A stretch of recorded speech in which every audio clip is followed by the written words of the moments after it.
Yesterday we talked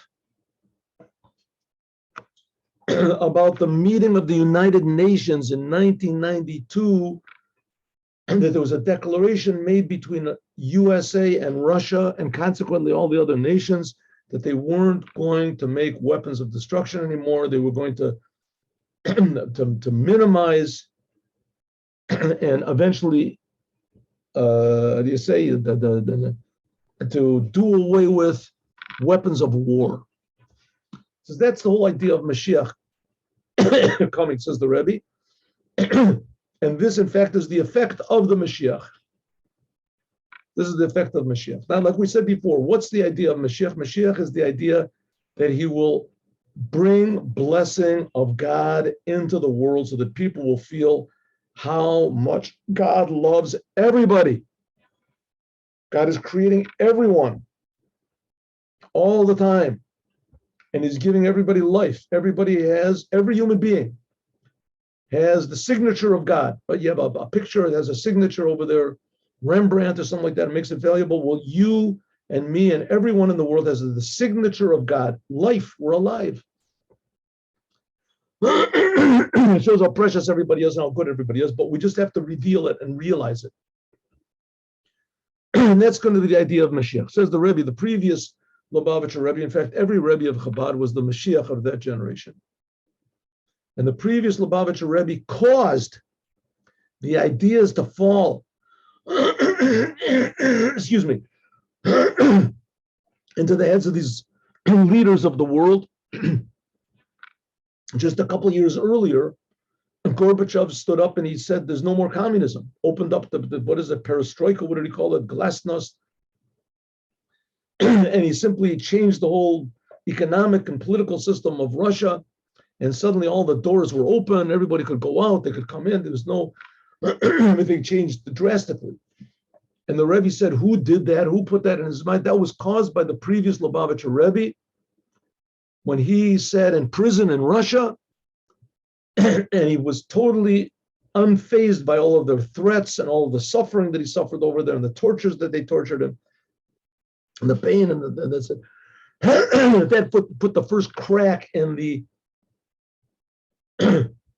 Iron Curtain. That was in 1927. And he was put into prison and he got out. And sure enough, 1990, what is it, 1990? The 91, he announced, that's it, no more communism. The whole thing fell down. And then they decided to make a meeting. And I'm almost sure it was Ronald Reagan. I wanted to look this up. That there's going to be peace in the whole world. Says the Rebbe, this whole thing of putting ideas of peace in the world, number one, that's the way the world is supposed to be. Right? People are not designed to kill each other, and despite what the Nazis say and all these other people are not designed, supposed to rule one person over another against other people's wills. On the other hand, everybody's supposed to want the right things. Supposed to want good things. And that's this, it says the Rebbe, and that was example. We see that it was possible, it actually happened. Good, the world is now it went back to sleep, so to speak, but that doesn't mean anything. We saw that it happened, it's going to happen again easily. It's already been cracked, just like the previous Rebbe put the first cracks in the Iron Curtain, what is it, 50 years, 4 years before it happened, in 1927, make the calculation from 1927 to 1992 is what, 45 years? So in that time, it took that long for the whole thing to fall down. So the same thing, it'll take less time, but they made peace in the world. There was peace, was talking about peace. I'm minimizing that it happened.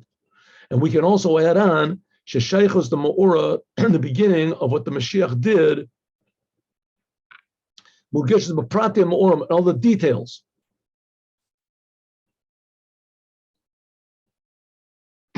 Now, again, I just want to say this again. The Rebbe is trying to make us crazy, that we should think about Mashiach and do everything possible to reveal Mashiach all of the time. That should be our main thought, is Mashiach. And not what this person says or what the news says. what this president says, Mashiach, everything is only to make the world a better place, to do good things, say good things, think good things, think positively, not to worry about all the impending dangers and disasters and threats and the sky is falling and Chicken Little and all this stuff. And that should not be in our mind, even though that's very difficult not to think about it. But the fact is, we have an antidote, and that is to think about Mashiach. And the Mashiach is the Rebbe. And if you don't want to say it's the Rebbe, that's okay. But you have to find somebody, because you should be thinking about Mashiach all the time. The Rambam gives clear criteria of what Mashiach is, so it shouldn't be hard for you to look around and find someone that you think is Mashiach. If he's got all these criteria, then go for it. Go for it.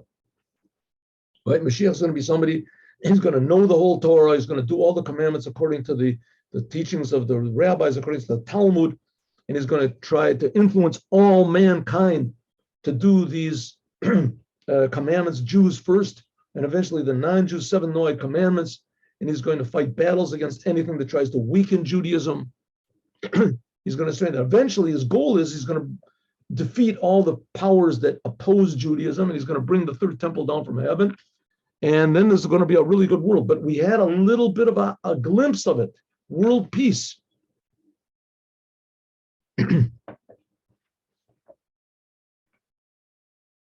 Listen, a big thing that happens when there's world peace is that people aren't afraid.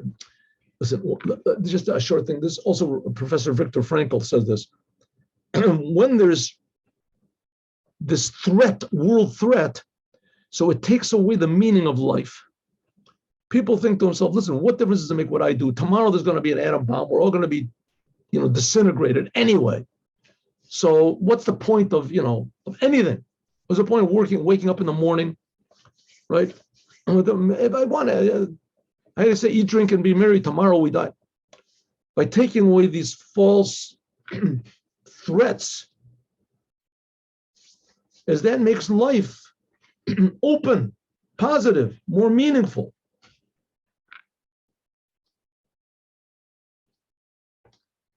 Okay, let's do this. Here we go. Let's see if we can also add on that this meeting that was at the United Nations, that's going to be, there was already the precursor of world peace. We can also go into the details, the place, the time.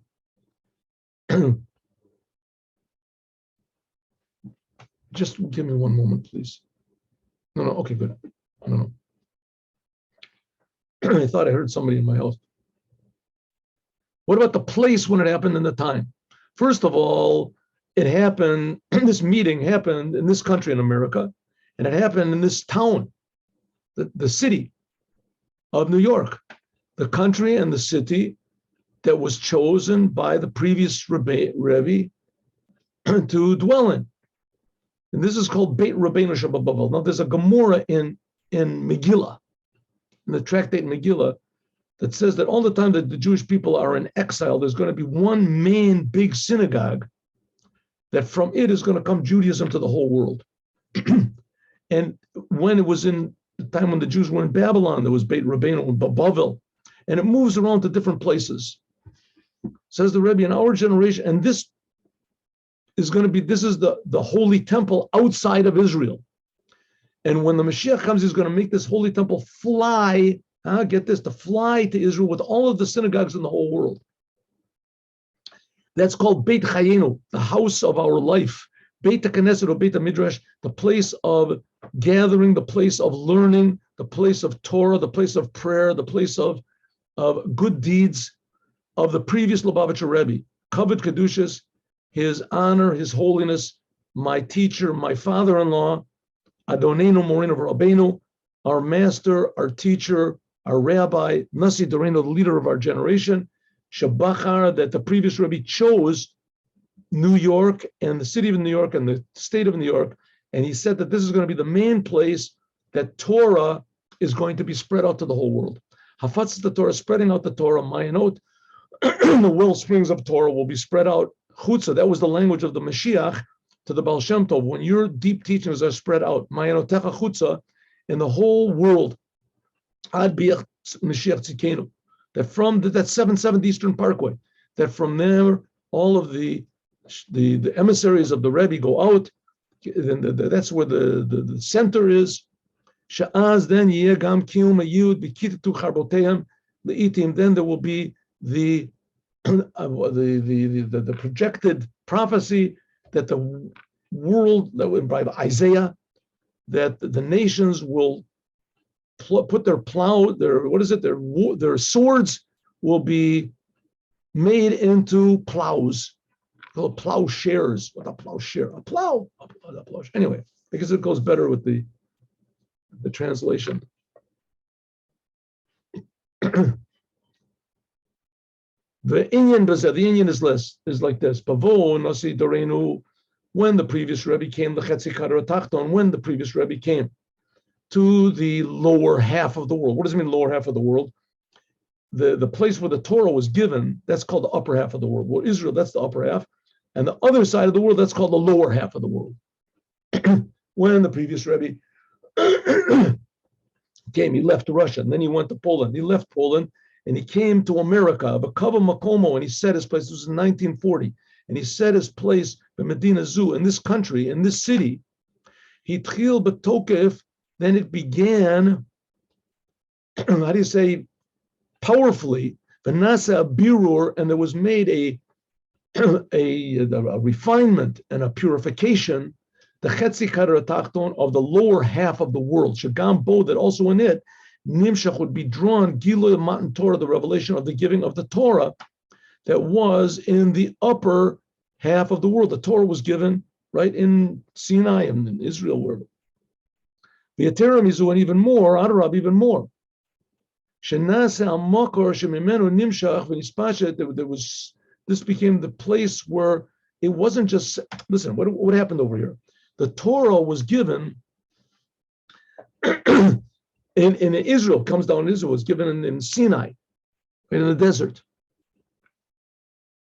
So the Torah was given, all of mankind lived there. That's where they lived. There were people that also lived in India and China, but America, South America, Canada, who lived there? It was totally uninhabited. There's big questions, where exactly the Indians, the American Indians came from, the American Indians, the Incas, where they exactly came from. But most opinions say that they came somewhere, somehow or other, they came from Europe or from China or from somewhere that, they came from that half of the globe. So that was called, that half of the globe where the Torah was given, that's called the upper half.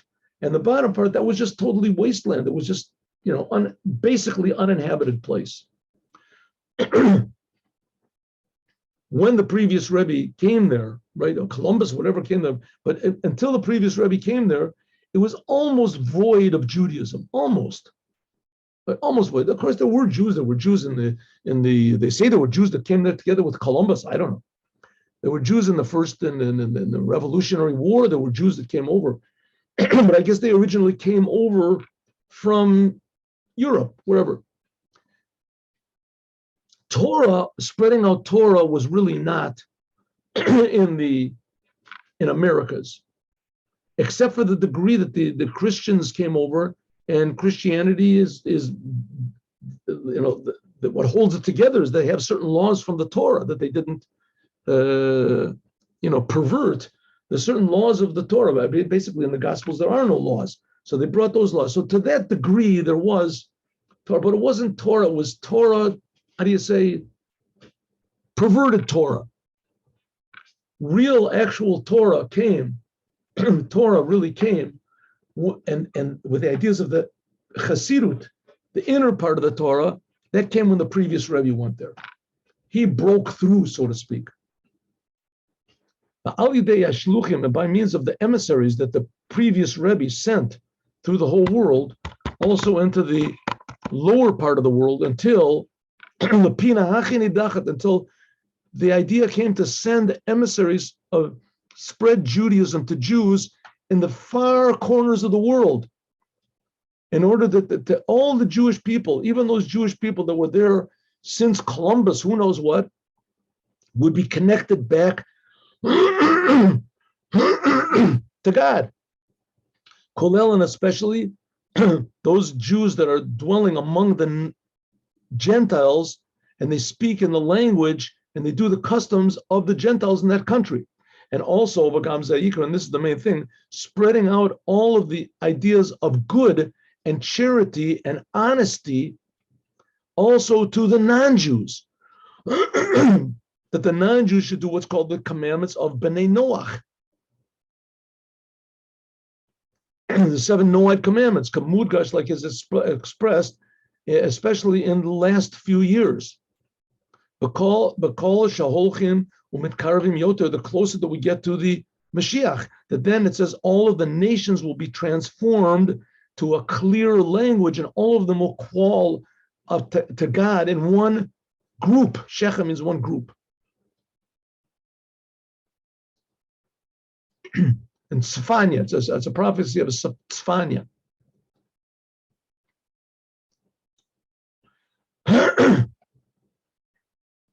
So the idea of Mashiach is that all of mankind will simply do what God wants. No one's going to think about going to heaven. It won't be, maybe people will think, but it'll only be a secondary thing. The main thing is that people will think, I'm being created by God, and God expects things from me. I want to do what God wants. God is pretty good. And what will happen if I don't do what God wants? God still continues creating me. But just from simple gratitude, I should repay him. It's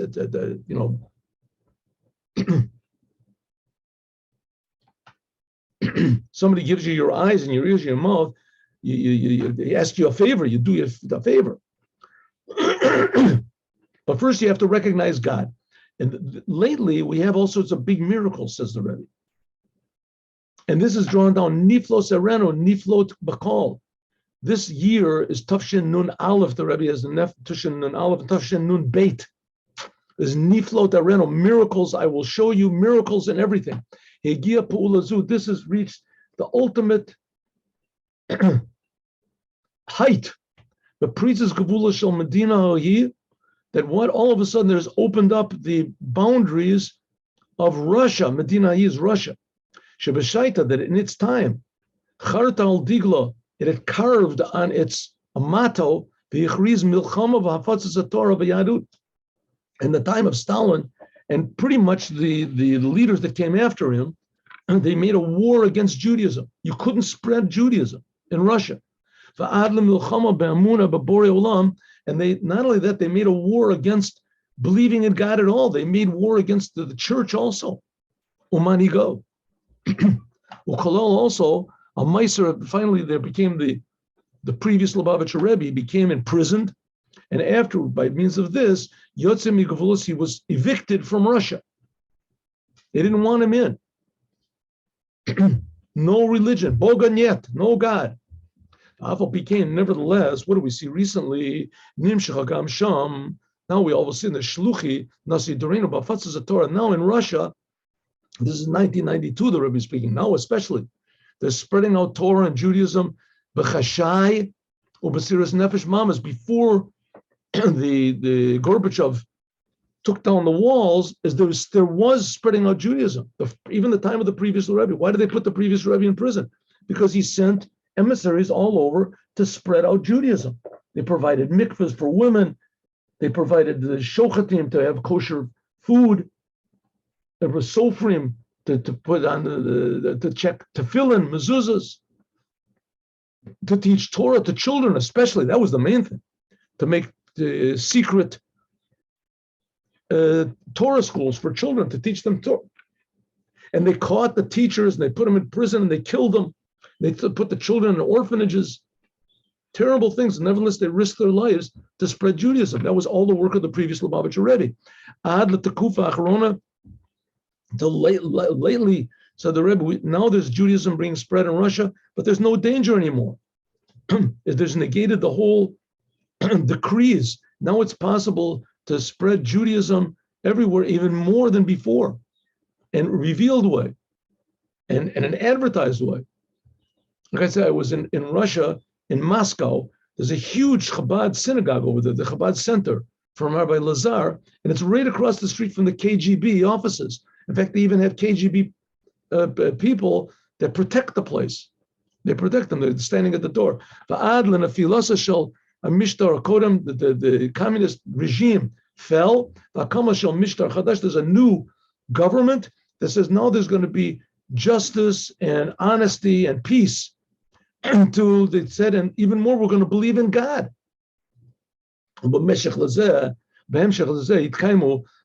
Shabbos, there was a meeting, in the continuation of this, there's a meeting between the head of that country and the head of America, of Russia and America.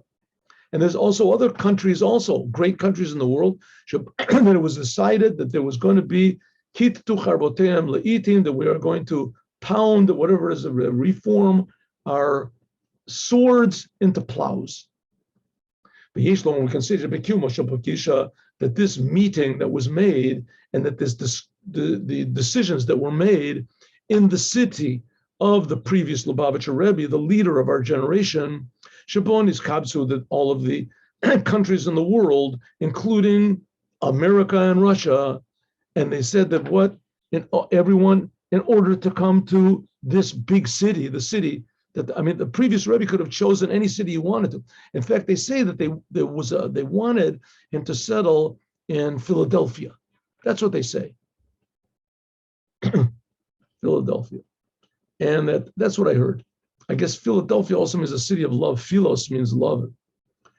In any case, I don't know if that's true, but anyway, he decided New York. That's where he wanted to be. His rumors, this is hinted at. Shekol's all this comes as as an outcome from the fact that why all of a sudden these great leaders, they decided they're going to make peace, and Russia and America, they were always at war all the time. Why? This all comes as a result of the previous Rebbe spreading Torah and Judaism and justice and how do you say, and honesty in the world. This is all the work of the previous Rebbe, Moshiach Shebador. He is the Moshiach of our generation. So we see clearly that the Rebbe said it a lot of times, that the previous Rebbe, he is the Moshiach of our generation. By means of doing all this in our days, there is the whole world is becoming fitting and a vessel for the beginning of the Melech HaMashiach. That is Shafet Ben Agoyim, that he's going to judge between the nations, and he will correct many nations, and then that's the beginning of the prophecy. And then they will pound their weapons of war into plows.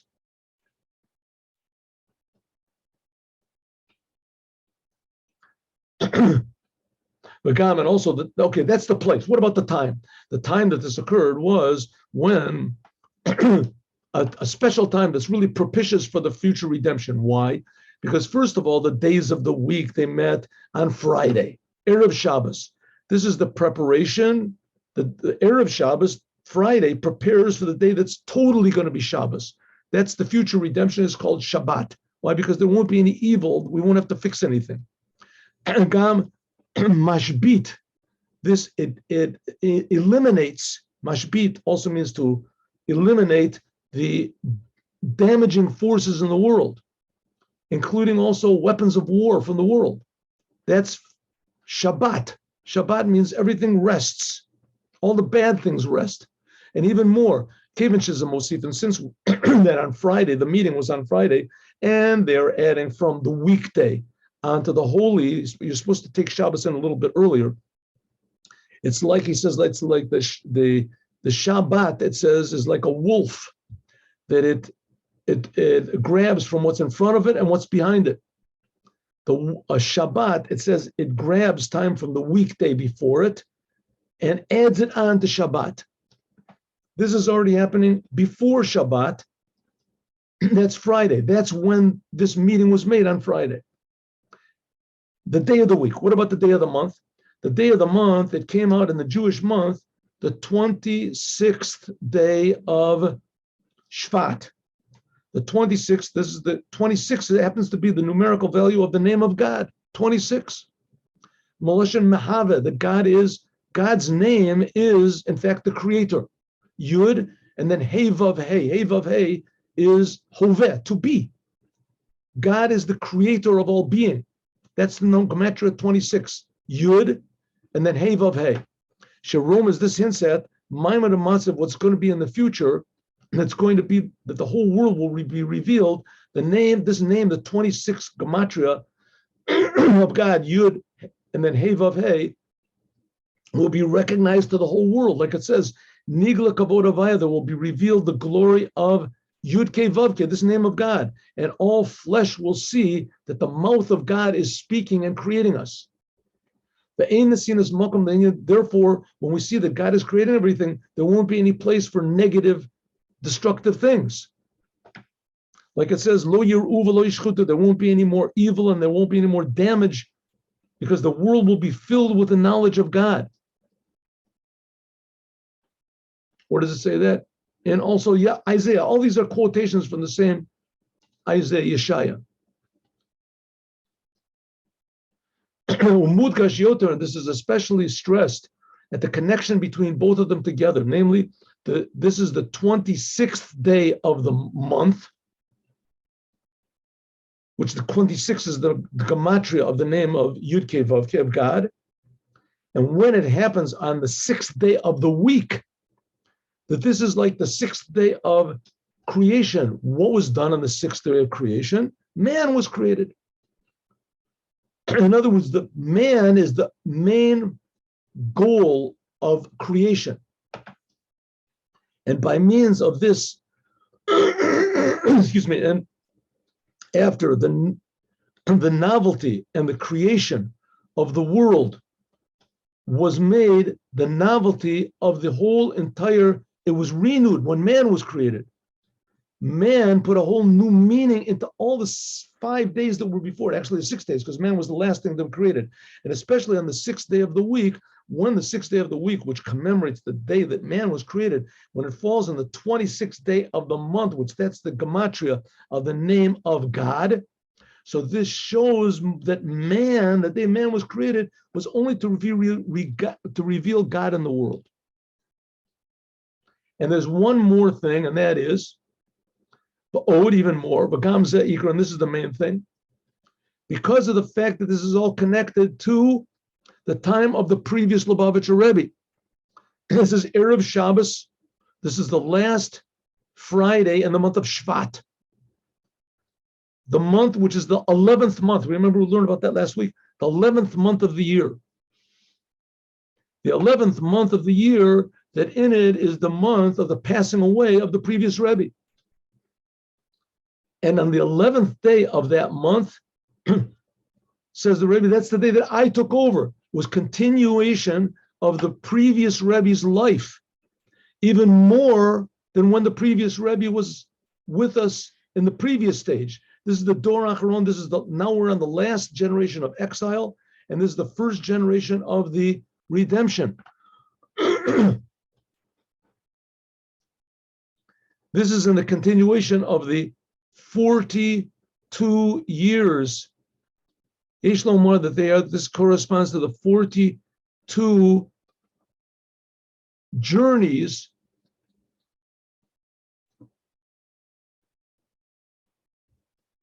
Midbar Amim, which are in the Jews took in the desert. Sha'az then kavar muchanim, we are already prepared to go into the land of Israel. Begula miti teshlema, in a total new redemption.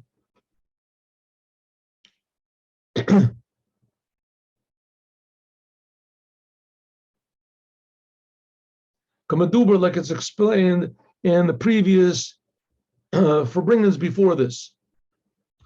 Shagam, that also in the time that was the announcement, that we are now stopping weapons of war, it is stressed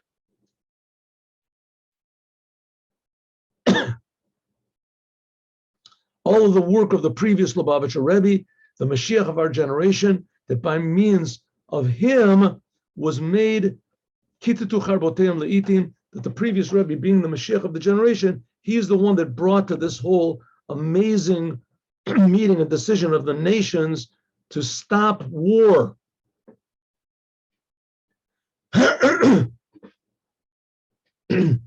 So it should be also known that the what's happening since then, we see that the world is plunged back into all sorts of confusion. This is just just cleaning off the table for the next course in the meal. That's going to be the total redemption of all mankind by means of the Rebbe Melech Moshiach, that he just carried on the work of the previous Lubavitcher Rebbe. Okay, now let us do the Yom Yom for today. We'll continue this tomorrow, God willing. Yom Yom of today. Here we go. Stop it.